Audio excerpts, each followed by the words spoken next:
Welcome to టీసెట్. ఈ వీడియోలో మనం ఇంటర్నేషనల్ రిలేషన్స్లో భాగమైనటువంటి యూనిట్ 2లో భాగమైనటువంటి ఇండియా మాల్దీవ్స్ ఉన్నటువంటి సంబంధాలను ఇండియా మాల్దీవ్స్ రిలేషన్స్ని డిస్కస్ చేసుకోబోతూ ఉన్నాం. సో దీనిలో ప్రధానంగా మనం చూసుకున్నట్లయితే ఇటీవల వార్తల్లో నిలిచినటువంటి అంశాలు మనం చూసుకుంటే ఇండియాకి మాల్దీవ్స్కి సంబంధించి డిప్లొమాటిక్ ఇష్యూస్లో దౌత్య సంబంధాలలో కొన్ని ఇష్యూస్ అనేటువంటివి రావడం జరిగింది.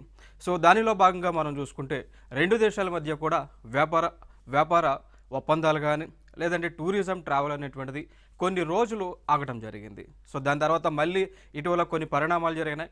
అవన్నీ కూడా మనం రీసెంట్ అంశాలన్నీ కలుపుకొని ఒక వీడియోలో మనం డిస్కస్ చేద్దాం. Right, so let us start. So ఇక్కడ చూసుకున్నట్లయితే మ్యాప్లో మనం చూసుకున్నట్లయితే మాల్దీవ్స్ అనేటువంటి ప్రాంతం చూస్తే ఇండియాకి ఇది మన భారతదేశం. సో ఇండియాకి వెస్టర్న్ సైడ్లో, సో సౌత్ వెస్టర్న్ సైడ్లో మాల్దీవ్స్ అనేటువంటి దేశం ఇక్కడ ఉంటా ఉంది. చూడవచ్చు ఇక్కడ ఈ ప్రాంతం అంతా కూడా మాల్దీవ్స్ అనేటువంటి ఒక దేశం. ఓకే, సో ఇది ఒక ఐలాండ్ కంట్రీగా మనం చెప్పుకుంటాం. సో దీనికి అతి చేరువలో లక్షద్వీప్ అనేటువంటి భారతదేశానికి చెందినటువంటి ద్వీపం కూడా ఉండటం జరిగింది. ఇంకొక అంశం ఏంటి అంటే ఇక్కడ భారతదేశానికి అతి చేరువలో లక్షద్వీప్ అనేటువంటి ఒక ద్వీపం ఉంది. అదేవిధంగా అదే తరహాలో ఇంకొక ద్వీపం ఉంది మాల్దీవ్స్ అనేటువంటి దేశం. బట్ ఇక్కడ మన భారత ప్రభుత్వము టూరిజం పరంగా చూసుకుంటే పర్యాటక పరంగా చూసుకుంటే మాల్దీవ్స్ దేశానికి ఎక్కువ ఇంపార్టెన్స్ అనేటువంటిది ఇస్తూ ఉంది. దానికి గల కారణాలు చూసుకున్నా కూడా అది డిప్లొమాటిక్ రిలేషన్స్ పాయింట్ ఆఫ్ వ్యూలో ఎక్కువ ఇంపార్టెన్స్ అనేటువంటిది కల్పిస్తూ ఉన్నారు. సో దానికి సంబంధించినటువంటి అంశాలు అవన్నీ కూడా ఇంకా మనం ఫర్దర్గా డిస్కస్ చేసుకుందాం. చూడవచ్చు ఇక్కడ ఈ మాల్దీవ్స్ అనేటువంటిది చూసుకుంటే ఈ మాల్దీవ్స్కి ఇక్కడ అండమాన్ అండ్ నికోబార్ ప్రాంతం, ఈ ప్రాంతాల మీదుగా లక్షద్వీప్ ప్రాంతాలుగా 8 డిగ్రీ ఛానల్ అనేటువంటిది పాస్ అవుతూ ఉంది. సో 8 డిగ్రీ ఛానల్ అనేటువంటిది పాస్ అవుతూ ఉంది. సో ఇక్కడ మనం గుర్తుపెట్టుకోవాల్సినటువంటి అంశాలు ఏంటి అంటే ఇక్కడ భారతీయ మినీకాయ్ లక్షద్వీప్ దీవులలో కొంత భాగంను మాల్దీవుల నుండి వేరు చేస్తూ ఉంది. సో ఇక్కడ ఫైనల్గా మనం గుర్తుపెట్టుకోవాల్సిన అంశం ఏంటి అంటే 8 డిగ్రీ ఛానల్ అనేటువంటిది లక్షద్వీప్లో ఉన్నటువంటి మినీకాయ్ అనేటువంటి ఒక ప్రాంతాన్ని, అదేవిధంగా మాల్దీవ్స్ అనేటువంటి ప్రాంతాన్ని డివైడ్ చేస్తూ ఉంది. మీరు చూడవచ్చు ఇక్కడ. సో 8 డిగ్రీ ఛానల్, సో ఇది 8 డిగ్రీ ఛానల్ కనిపిస్తూ ఉంది.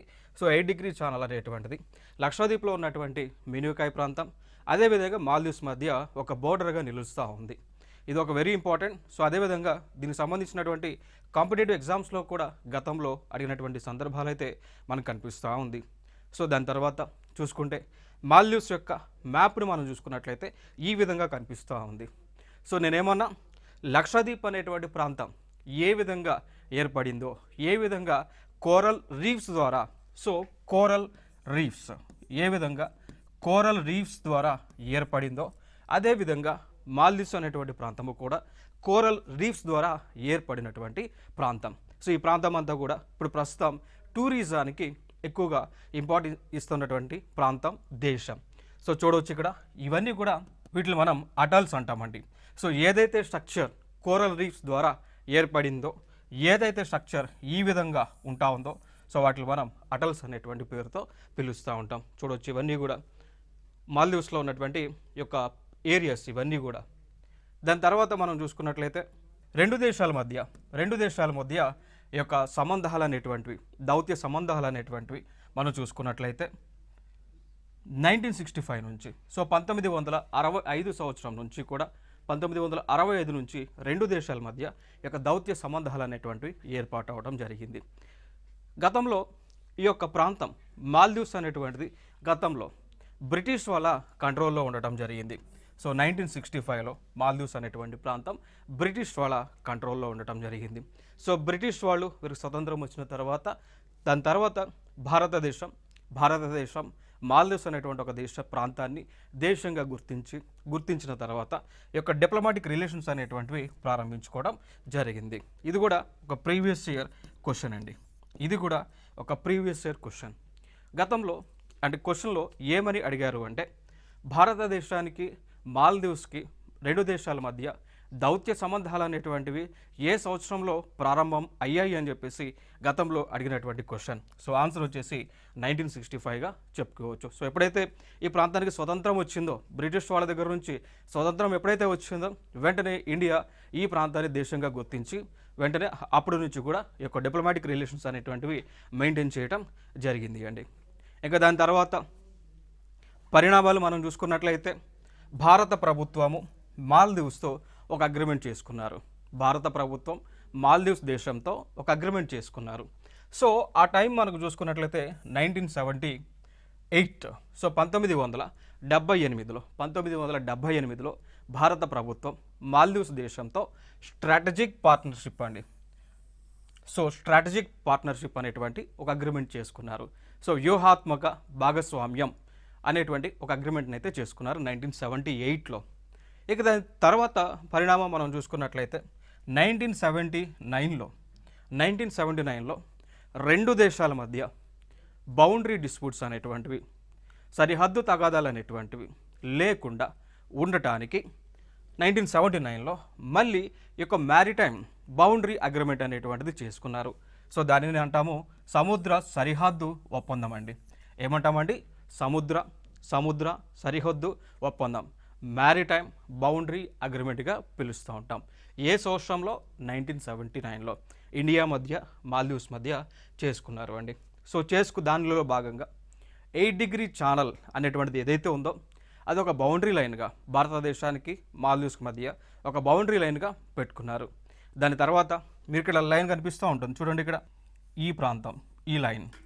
సో మ్యాప్లో మీరు చూసుకున్నట్లయితే ఈ లైన్ అనేటువంటిది కనిపిస్తూ ఉంటుంది. సో ఈ లైన్ అనేటువంటిది బౌండరీగా ఉంది. సో భారతదేశానికి మాల్దీవ్స్ అనేటువంటి ప్రాంతానికి కూడా ఈ లైన్ అనేటువంటిది బౌండరీగా ఉంది.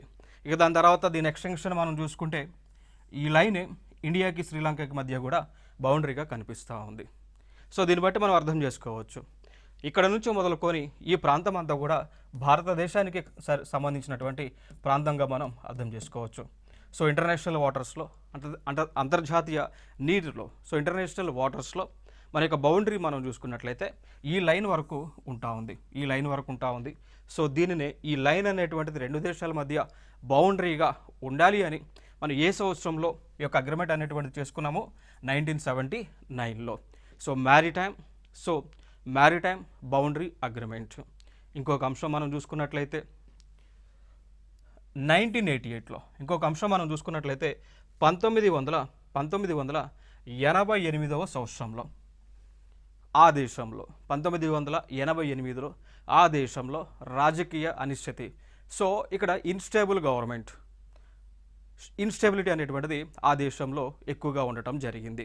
సో ఆ టైంలో ఆ దేశంలో ఉన్నటువంటి పొలిటీషియన్స్, రాజకీయ నాయకులు భారతదేశాన్ని రిక్వెస్ట్ చేశారు.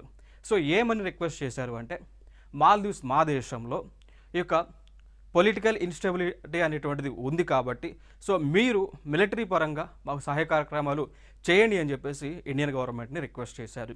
సో ఆ టైంలో ప్రధానిగా ఉన్నటువంటి వారు భారతదేశం నుంచి మిలిటరీ సపోర్ట్ని ఆ దేశానికి ఇవ్వడం జరిగింది. క్లియర్ కదా?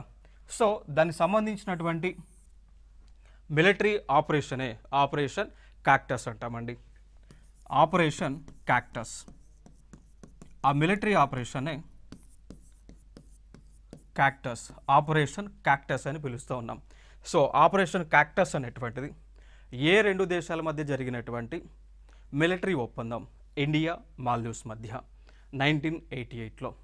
నెక్స్ట్ అంశం, ఇంకొక అంశం, ఇక్కడ ఆపరేషన్ క్యాక్టస్ యొక్క ముఖ్య లక్షణం ఏంటి, ముఖ్య ఉద్దేశం ఏంటి అని అడిగినప్పుడు దాని యొక్క ముఖ్య ఉద్దేశం ఏంటి అంటే, మాల్దీవ్స్ దేశంలో లా అండ్ ఆర్డర్, సో శాంతి భద్రతలను, సో లా అండ్ ఆర్డర్ని, శాంతి భద్రతలను పరిరక్షించేటువంటి కార్యక్రమం. ఓకేనా? సో ఏ విధంగా లైక్ మనం ఇటీవల మనం చూసుకున్నట్లయితే బంగ్లాదేశ్లో ఉన్నటువంటి ప్రభుత్వం, షేక్ హసీనా గారి యొక్క ప్రభుత్వం పైన ఆ దేశ ప్రజలందరూ కూడా తిరుగుబాటు చేశారు. శ్రీలంకలో కూడా మనం చూసుకుంటే రాజపక్ష యొక్క ఎవరైతే ప్రెసిడెంట్గా ఉన్నారో సో వారిపైన కూడా ఆ లోకల్ పీపుల్ అందరూ కూడా తిరుగుబాటు చేశారు. సో అట్లాంటి సిచ్యువేషనే 1988లో మాల్దీవ్స్ దేశంలో రావటం జరిగింది. సో వచ్చినప్పుడు అక్కడ ఉన్నటువంటి లీడర్ ఇండియాని అడిగితే ఇండియా ఆపరేషన్ క్యాక్టస్ అనేటువంటిది నిర్వహించి ట్రూప్స్ అన్ని కూడా అక్కడ పంపించడం జరిగింది.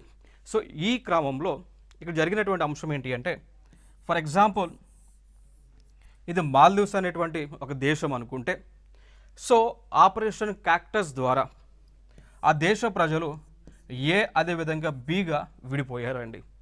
ఏ అదేవిధంగా బీగా విడిపోవటం జరిగింది.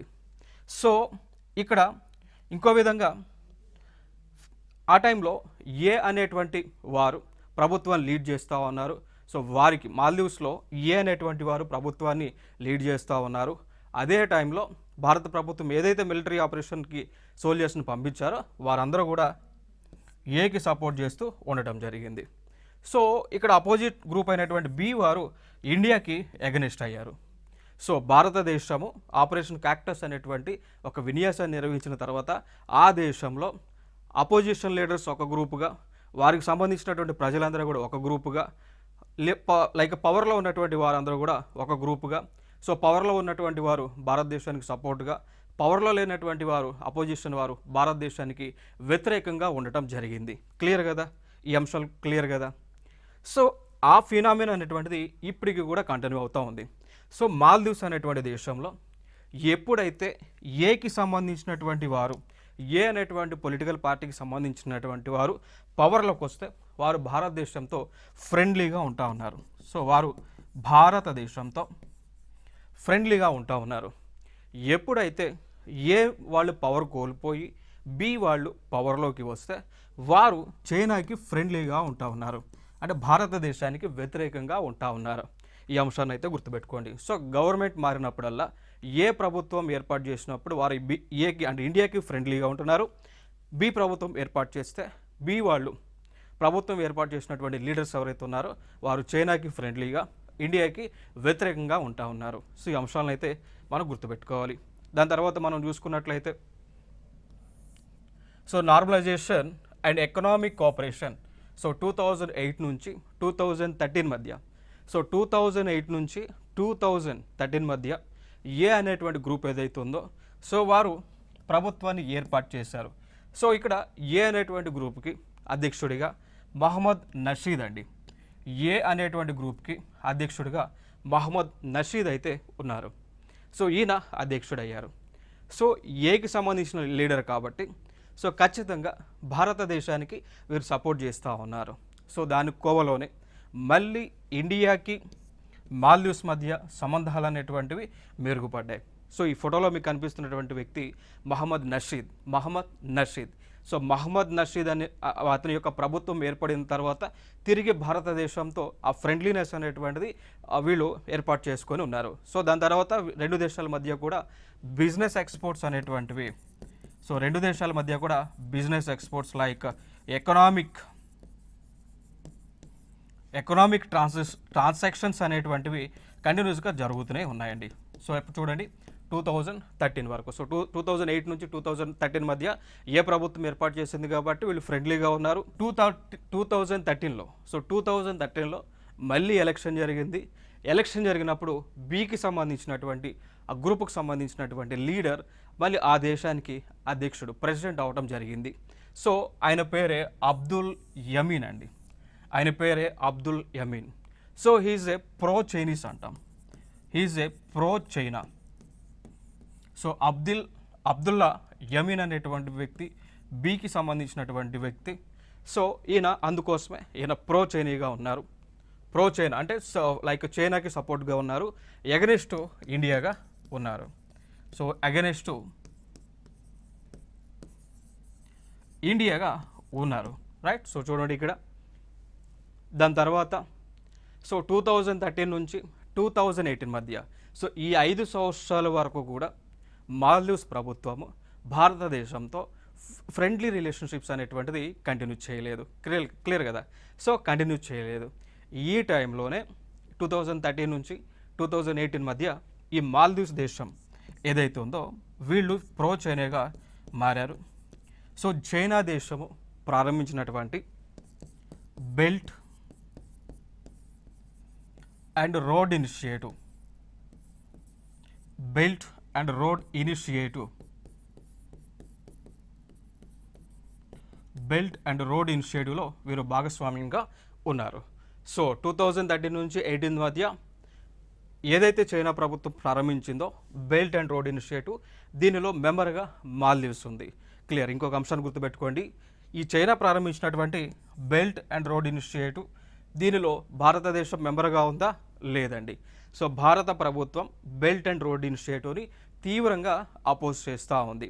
దీనికి గల కారణాలు కూడా ఏంటి అంటే, భారతదేశంలో ఉన్నటువంటి ఈ యొక్క పాక్ ఆక్యుపైడ్ కాశ్మీర్ ఏదైతే ఉందో, సో ఇండియాలో ఉన్నటువంటి పాక్ ఆక్యుపైడ్ కాశ్మీర్ ఏదైతే ఉందో, సో దాని మీదగా ఈ యొక్క రోడ్ అనేటువంటిది చైనా వాళ్ళు వేస్తూ ఉన్నారు. సో దీనిని ఇండియన్ గవర్నమెంట్ అపోజ్ చేయడం జరుగుతూ ఉంది. ఓకేనా? సో ఇండియా అపోజ్ చేస్తూ ఉంది కాబట్టి బెల్ట్ అండ్ రోడ్ ఇనిషియేటివ్లో ఇండియా మెంబర్ కాదు. మాల్దీవ్స్ మెంబరా? మాల్దీవ్స్ ఇస్ మెంబర్ అండి. సో ఈ అంశాన్ని అయితే గుర్తుపెట్టుకోండి. నెక్స్ట్ అంశంగా మనం చూసుకున్నట్లయితే, సో 2013 నుంచి 2018 వరకు ఇండియాకి అపోజిట్గా ఉన్నటువంటి ప్రభుత్వం మళ్ళీ 2018లో ఆ దేశంలో ఎలక్షన్ అనేటువంటిది జరిగింది. సో మనందరికీ తెలుసు ఎన్ని సంవత్సరాలకు ఒకసారి ఎలక్షన్ జరుగుతూ ఉంటుంది భారతదేశంలో, ఎన్ని సంవత్సరాలకు ఒకసారి ఎలక్షన్ అనేటువంటి జరుగుతూ ఉంటుంది, ప్రతి 5 ఇయర్స్కి ఒకసారి ఎలక్షన్ జరుగుతూ ఉంది. అదేవిధంగా ఈ దేశంలో కూడా ప్రతి 5 సంవత్సరాలకు ఎలక్షన్ జరుగుతూ ఉంది. బట్ అక్కడ ఆ దేశంలో ఏంటి అంటే, ఏ పార్టీ అయినా కానీ కేవలం 5 సంవత్సరాలు మాత్రమే పవర్లో ఉంటా ఉంది. సో దాని తర్వాత నెక్స్ట్ గవర్నమెంట్ చేంజ్ అవుతూ ఉంది. సో ఇండియాలో లాగా కాకుండా సో ఈ దేశంలో ప్రతి 5 సంవత్సరాలకి గవర్నమెంట్ అనేటువంటిది చేంజ్ అవుతూ ఉంది. క్లియర్ కదా? సో 2018లో మళ్ళీ ఎలక్షన్ అయితే జరిగింది. సో ఎలక్షన్ జరిగిన తర్వాత ఇబ్రహీం మహమ్మద్ సోలిహ్ అండి, ఇబ్రహీం మహమ్మద్ సోలిహ్ ఈయన ఆ దేశానికి ప్రెసిడెంట్గా బాధ్యతలను తీసుకున్నారు. సో ఇబ్రహీం మహమ్మద్ సోలి అనేటువంటి వ్యక్తి ఈయన ఆ దేశంలో బాధ్యతలు తీసుకున్నారు. సో ఈయన ఏ అనేటువంటి గ్రూప్కి చెందినటువంటి లీడర్. సో మనం డిస్కస్ చేసాం. ఏ అనేటువంటి వారు భారతదేశానికి ఫ్రెండ్లీగా ఉన్నారు, బి అనేటువంటి వారు చైనాకి ఫ్రెండ్లీగా ఉన్నారు. మరి ఇక్కడ ఇబ్రహీం మహమ్మద్ సోలిహ్ అనేటువంటి వ్యక్తి ఏకి ఫేవర్గా ఉన్నాడు కాబట్టి ఖచ్చితంగా మనతో మళ్ళీ దౌత్య సంబంధాలు అనేటువంటివి కంటిన్యూ చేస్తారు. సో అదేవిధంగా ఈ యొక్క దౌత్య సంబంధాలు, అదేవిధంగా బైలేటరల్ రిలేషన్స్, దాన్ని ద్వైపాక్షిక సంబంధాలు అంటాం. బైలేటరల్ రిలేషన్స్ అంటామండి. సో ఇబ్రహీం మహమ్మద్ సోలిహ్ గారు బైలేటరల్ రిలేషన్స్ని మళ్ళీ ప్రారంభించడం జరిగింది. సో ఇక్కడ నుంచి మళ్ళీ ఈ మాల్దీవ్స్ ప్రభుత్వం భారతదేశంతో చేతులు కలిపి ఈ యొక్క డెవలప్మెంట్లో వారు ముందుకు పోవడం జరుగుతూ ఉంది. నెక్స్ట్ అంశం మనకు చూసుకుంటే మళ్ళీ సో 2018లో ఎలక్షన్ జరిగింది కదా. సో 2018లో ఎలక్షన్ జరిగింది కదా. సో టర్మ్ వచ్చేసి 2018కి వాళ్ళు 5 ఇయర్స్లో రూలింగ్లో ఉంటారు కాబట్టి మళ్ళీ 2023లో ఎలక్షన్ జరగాలి. సో 2018కి 5 ఇయర్స్ని కలిపితే 2023 అవుతుంది. సో 2023లో మళ్ళీ ఎలక్షన్ జరగాలి. జరిగిందా లేదా? జరిగింది. 2023లో ఎలక్షన్ జరిగింది. సో ఈ ఎలక్షన్ క్యాంపైన్లో బి అనేటువంటి గ్రూప్కి చెందినటువంటి లీడర్, ఆయన పేరే మహమ్మద్, రైట్. సో ఆయన పేరే మహమ్మద్ మౌజీ అండి. మహమ్మద్, దీన్ని మనం MOHD అయినా రాసుకోవచ్చు, మహమ్మద్ షార్ట్కట్లో. Okay, so Mohammed Mauji.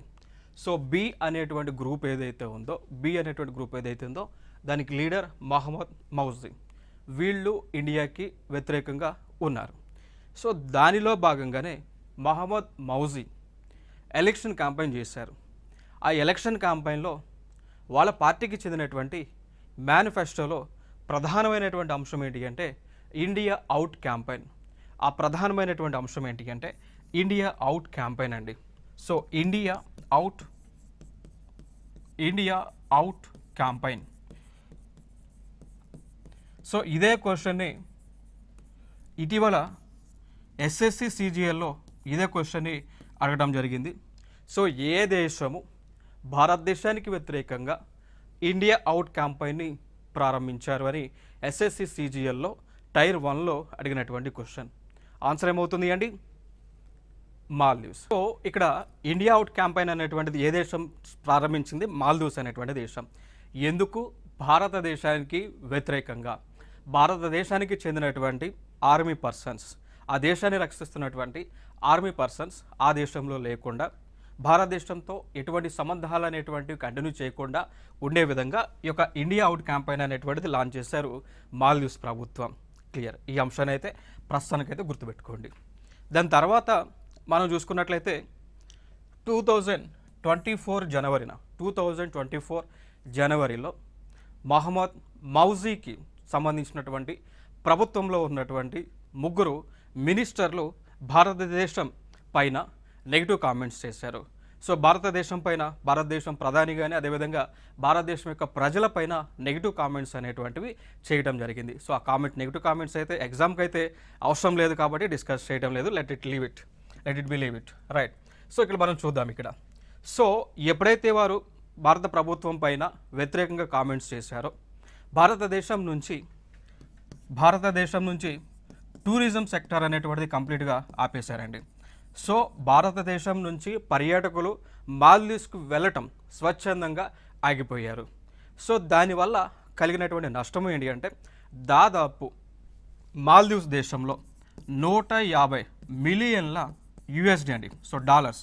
So భారతదేశం నుంచి టూరిస్టులు అనేటువంటిది ఆ దేశంకి వెళ్ళకపోతే 1 ఇయర్ టైంలో అంటే ఇప్పటి వరకు లాస్ ఎంత వచ్చింది అంటే $150 మిలియన్ మేర లాస్ అనేటువంటిది రావడం జరిగింది. దానితో పాటు భారతదేశానికి చెందినటువంటి కంపెనీలు ఏవైతే ఉన్నాయో అవి ఆ దేశంలో సో దాన్నే ఫారెన్ డైరెక్ట్ ఇన్వెస్ట్మెంట్ అంటాం. అంటే తెలుగులో దీన్ని ఆ దేశంలో పెట్టుబడులు పెట్టేటువంటి కార్యక్రమాన్ని ఉపసంహరించుకున్నాయి. దాని ద్వారా ఆ దేశం యొక్క ఎకానమీ అనేటువంటిది పూర్తిగా కొలాప్స్ అవ్వడం జరిగింది. సో మాల్దీవ్స్ అనేటువంటి ఒక దేశం భారతదేశం పైన వ్యతిరేకంగా కామెంట్స్ చేసినందుకు ఆ దేశానికి మోర్ దెన్ $150 మిలియన్ మేర నష్టం వచ్చింది. అదేవిధంగా ఆ దేశంలో పెట్టుబడులు పెట్టినటువంటి భారతీయ కంపెనీలని కూడా వెనక్కి రావడం జరిగింది. దానితో పాటు భారతదేశానికి చెందినటువంటి వస్తువుల యొక్క ఎక్స్పోర్ట్స్ అనేటువంటివి ఆ దేశానికి ఆపేశారు. ఆ దేశం నుంచి వచ్చేటువంటి భారతదేశానికి వచ్చేటువంటి ఇంపోర్ట్స్ అన్నీ కూడా ఆపడం జరిగింది.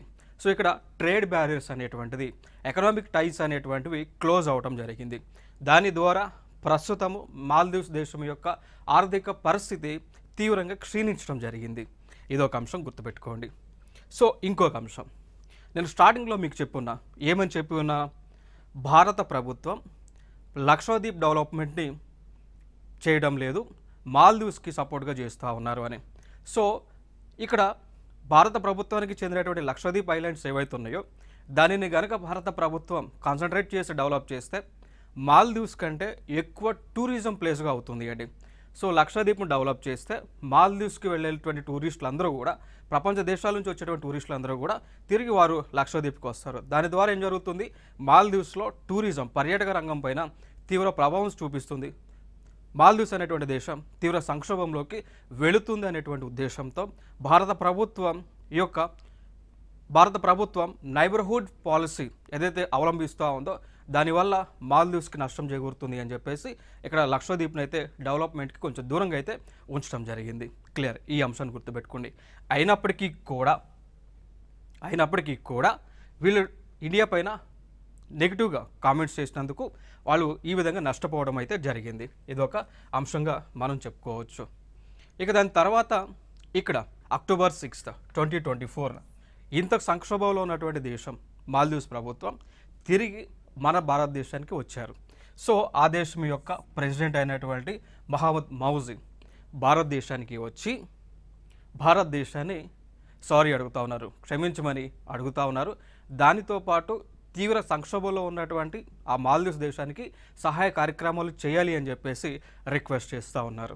ఇదొక అంశంగా మనం గుర్తుపెట్టుకోవచ్చు. సో చూడవచ్చు ఇక్కడ. సో వాళ్ళు భారతదేశం పైన నెగిటివ్ కామెంట్స్ చేసినందుకు, భారతదేశంతో ఈ యొక్క సంబంధాలు అనేటువంటి తెగదంపులు చేసుకున్నందుకు వారికి వచ్చినటువంటి నష్టం ఏంటి అంటే మాల్దీవులకు 40% పైగా పర్యాటకులు అనేటువంటి తగ్గారండి. సో మాల్దీవ్స్ దేశానికి మోర్ దెన్ 40% టూరిస్టులు అనేటువంటివి తగ్గడం జరిగింది. ఎంత మేర నష్టం వచ్చింది? $150 మిలియన్ మేర ఆ దేశానికి నష్టం వచ్చింది. క్లియర్ కదా. సో దీనిని తగ్గించుకోవడానికి పూడ్చుకోవడానికి మళ్ళీ ఆ మహమ్మద్ మౌజ్ ఎవరైతే ఉన్నారో బి పార్టీకి చెందినటువంటి వ్యక్తి ఎవరైతే ఉన్నారో భారతదేశానికి వచ్చి ఇండియన్ గవర్నమెంట్ని రిక్వెస్ట్ చేస్తూ ఉన్నారు. ఇదే వ్యక్తి గతంలో ఇండియాకి వ్యతిరేకంగా ఇండియా అవుట్ అనేటువంటి పాలసీని తీసుకొచ్చి ఆ ఎలక్షన్లో క్యాంపెయిన్ చేయడం జరిగింది. ఇప్పుడు అదే వ్యక్తి ఇండియా కొట్టినటువంటి దెబ్బకు అదే వ్యక్తి ఇండియా అనేటువంటి పాలసీతో మళ్ళీ ఇండియా దగ్గరికి రావడం జరిగింది. చూశారు కదా. సో ఏ విధంగా మారింది దెబ్బ, అదర్స్ కదా, అదే దెబ్బ కొట్టడం జరిగింది. సో ఇండియా అవుట్ పాలసీని కాస్త అదే వ్యక్తి ఇండియా ఇన్ పాలసీతో భారతదేశానికి వచ్చి భారతదేశం నుంచి సహాయ కార్యక్రమాలు అనేటువంటివి అడుగుతూ ఉన్నారు. సో అందులో ఏంటి అంటే భారతదేశం నుంచి టూరిస్టులు అనేటువంటి ఆ దేశానికి పంపించడము, అదేవిధంగా భారతదేశం నుంచి and investments, so foreign direct investment అనేటువంటిది ఆ దేశానికి ఇచ్చే విధంగా తగు చర్యలను తీసుకోండి. దానితో పాటు $400 మిలియన్ మేర బెయిల్ అవుట్ ప్యాకేజ్ని ఎంతండి, so $400 millions, so $400 million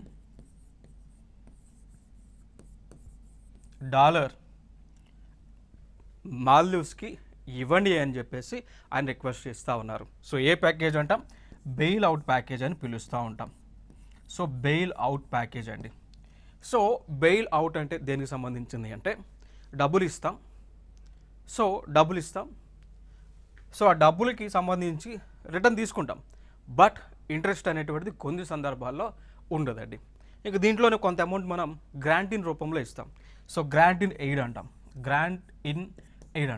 so కొంత డబ్బు మనకి వారికి గిఫ్ట్ కింద ఇస్తాం, కొంత అమౌంట్ ఏం చేస్తాము అంటే ఆ దేశానికి ప్రాజెక్ట్స్ డెవలప్ చేసుకోవడానికి అమౌంట్ అనేటువంటిది ఇస్తాం. ఇంకొక అంశం ఏంటి అంటే ఆ దేశం ఇప్పుడు ప్రస్తుతము పూర్తిగా ఆర్థిక సంక్షోభంలో ఉంది. ఆ దేశం అనేటువంటిది ఉంది. సో మనం ఇచ్చేటువంటి అమౌంట్తో వాళ్ళు ఫినాన్షియల్గా స్టేబుల్ అవుతారు. సో ఎకనామిక్ క్రైసిస్ నుంచి బయటికి వస్తారు. సో ఇవన్నీ కూడా కార్యక్రమాలు, డిస్కషన్స్ అనేటువంటివి జరుగుతూ ఉన్నాయి. చూసాం కదా. మీకు ఇందాక చెప్పాను కదా, బెయిల్ ఇండియా ఇన్ అటువంటి పాలసీ. సో చూడవచ్చు ఇక్కడ. సో ఇండియా అవుట్ క్యాంపెయిన్ కాస్త ఇండియా ఫస్ట్ పాలసీ, దాని తర్వాత ఇండియన్ ఇన్ అనేటువంటి పాలసీగా మారింది. సో ప్రస్తుతము మన భారతదేశం మాల్దీవ్స్తో ఇండియా అవుట్ నుంచి ఇండియా ఇన్కి మారేటువంటి ఛాన్సెస్ అయితే ఎక్కువగా కనిపిస్తూ ఉన్నాయి. బట్ దీనికి సంబంధించి ఫైనల్గా మనకి అఫీషియల్ నోట్ అయితే ఇంకా రాలేదు. వస్తే ఫర్దర్గా మనం డిస్కస్ చేద్దాం ఇన్ ద ఫ్యూచర్ టైమ్స్లో. సో దాని తర్వాత మనం చూసుకున్నట్లయితే why India is important for India. So India is important for Maldives. So Maldives దేశానికి భారతదేశం ఎందుకు అవసరం అంటే ఇక్కడ చూసుకుంటే భారతదేశానికి మాల్దీవ్స్కి మధ్య ఉన్నటువంటి దూరం కేవలం 2000 కిలోమీటర్లు మాత్రమే. సో దాంతోపాటు మ్యారిటైమ్ బౌండరీని కూడా మాల్దీవ్స్ అనేటువంటిది షేర్ చేసుకుంటూ ఉంది. ఇండియాకి మాల్దీవ్స్కి మధ్య మ్యారిటైమ్ బౌండరీ కూడా ఉంది. ఇదొక జియోపాలిటిక్స్లో జోగ్రఫికల్ పరంగా ఇదొక ఇంపార్టెంట్ అంశం. దాని తర్వాత ఇక్కడ గ్రేటర్ మలీ కనెక్టివిటీ ప్రాజెక్ట్ అండి. సో ఇక్కడ భారత ప్రభుత్వం మాల్దీవ్స్ దేశంలో GMCP గ్రేటర్ మలీ కనెక్టివిటీ ప్రాజెక్ట్ని లాంచ్ చేశారు. సో ఆ దేశంలో పూర్తిగా ఈ యొక్క కనెక్టివిటీ ప్రాజెక్ట్స్ అన్నీ కూడా భారత ప్రభుత్వం డెవలప్ చేస్తూ ఉంది. అందుకోసం కూడా భారత ప్రభుత్వంతో మాల్దీవ్స్కి చాలా కూడా అవసరం అనేటువంటిది ఉంటా ఉంది. ఇక దాని తర్వాత కోవిడ్ సమయంలో కూడా భారత ప్రభుత్వం మాల్దీవ్స్ దేశానికి వివిధ మెడిసిన్స్ కానీ, మాస్కులు కానీ, గ్లౌజులు కానీ, PPE కిట్స్ కానీ ఇవన్నీ కూడా ఫ్రీగానే ఇవ్వడం జరిగింది. ఇక దాని తర్వాత మాల్దీవ్స్ దేశంలో వాటర్ క్రైసిస్ అనేటువంటిది వచ్చింది. సో మాల్దీవ్స్ దేశంలో వాటర్ క్రైసిస్ అనేటువంటిది వచ్చినప్పుడు మాల్దీవ్స్ ప్రభుత్వానికి ఆ దేశానికి 1200 టన్నుల మేర మంచినీటిని మనం పంపించాము అండి. సో మాల్దీవ్స్లో వాటర్ క్రైసిస్ వచ్చినప్పుడు భారత ప్రభుత్వం 1200 టన్నుల మేర మంచినీటిని పంపడం జరిగింది. చూడవచ్చు ఇక్కడ. So India has send over 1200 tons of fresh water to Maldives that is facing a crippling water crisis after its capital's main water treatment plant got damaged in a fire, officials said today. So Indian government ఆ దేశానికి 1200 టన్నుల మేర fresh water తాగునీరుని అందించింది. కారణం ఏంటి అంటే ఆ దేశంలో ఉన్నటువంటి ఆ యొక్క వాటర్ ట్రీట్మెంట్ ప్లాంట్ అనేటువంటిది ఫైర్కి గురవడం జరిగింది. సో భారతదేశం INS Sukanya, Indian naval ship Sukanya ద్వారా వాటర్ని అయితే అందించడం జరిగింది. రైట్. సో ఇవన్నీ కూడా మాల్దీవ్స్ ప్రభుత్వానికి మనం చేసినటువంటి మేలులు. సో మాల్దీవ్స్ ప్రభుత్వానికి భారత ప్రభుత్వం చేసినటువంటి మేలు ఇవన్నీ కూడా. సో ఇక్కడ ఇంకొక అంశం మనం చూసుకుంటే India is important for Maldives. దీంట్లో ఇక్కడ భారతదేశం మాల్దీవ్స్ రెండో దేశాలకు కూడా ఎక్వేరియన్ అనేటువంటి మిలిటరీ ఎక్సర్సైజ్ని, దోస్తీ అనేటువంటి మిలిటరీ ఎక్సర్సైజ్ని, అదేవిధంగా ఏక్తా అనేటువంటి మిలిటరీ ఎక్సర్సైజ్ని నిర్వహిస్తూ ఉన్నాయి. సో దాని తర్వాత ఇంకొక అంశం టూరిజం గురించి మనం మాట్లాడాల్సి వస్తే భారతదేశం నుంచి మాల్దీవ్స్ దేశానికి వెళ్తున్నటువంటి టూరిస్టుల షేర్ ఈ విధంగా ఉంటా ఉంది. సో చూడొచ్చు, దాదాపు ప్రతి సంవత్సరం కూడా ఆన్ యావరేజ్గా 2,90,000, 40,000, 2,40,000 ఈ విధంగా టూరిస్టులు అనేటువంటి భారతదేశం నుంచి మాల్దీవ్స్ దేశానికి వెళ్తూ ఉన్నారు. సో టూరిస్టులు వస్తే ఏమవుతా ఉంది, పర్యాటకరంగా ఎక్కువగా బెనిఫిట్ అయితే అవుతా ఉంది. ఏదైతే నేను భారతదేశానికి వ్యతిరేకంగా మాల్దీవ్స్కు చెందినటువంటి ప్రభుత్వంలో ఉన్నటువంటి మినిస్టర్లు కామెంట్ చేశారో దానికి రిజల్ట్గా ఇండియన్ ప్రైమ్ మినిస్టర్ ఏమీ మాట్లాడలేదు, ఆ దేశం పైన ఎటువంటి నెగిటివ్ కామెంట్స్ చేయలేదు. జస్ట్ లక్షద్వీప్ అనేటువంటి ఒక కేంద్రపాలిత ప్రాంతానికి, భారతదేశానికి చెందినటువంటి ప్రాంతానికి వెళ్ళి చైర్ వేసుకొని కూర్చొని ఫొటోస్ దిగి దాన్ని సోషల్ మీడియాలో అప్లోడ్ చేశారు. దీని రిజల్ట్గానే జస్ట్ ఒక్క స్టేట్మెంట్ ఇవ్వలేదు, ఏమీ అనలేదు. చైర్ వేసుకొని లక్షద్వీప్లో బీచ్లో కూర్చొని ప్రమోట్ టూరిజం ఇన్ లక్షద్వీప్ అనేటువంటి ఒక ట్యాగ్ లైన్ అయితే ట్రెండింగ్లో తీసుకొచ్చారు. దీని ద్వారా కంప్లీట్గా మాల్దీవ్స్ దేశం యొక్క ఎకానమీ అనేటువంటిది కంప్లీట్గా కొలాప్స్ అవడం జరిగింది. రైట్. సో ఇది ఇక్కడ ఇంపార్టెంట్గా మనం తెలుసుకోవాల్సినటువంటి అంశాలండి. సో ఈ యొక్క ఫొటోస్ రిజల్ట్ ఏంటి అంటే ఈ రోజున ఆ యొక్క మాల్దీవ్స్ దేశానికి చెందినటువంటి మహమ్మద్ మౌజీ గారు భారతదేశానికి వచ్చి కాళ్ళవేళ పడుతూ ఉన్నారు. దీనికి సంబంధించినటువంటి important information related to India and Maldives. Thank you.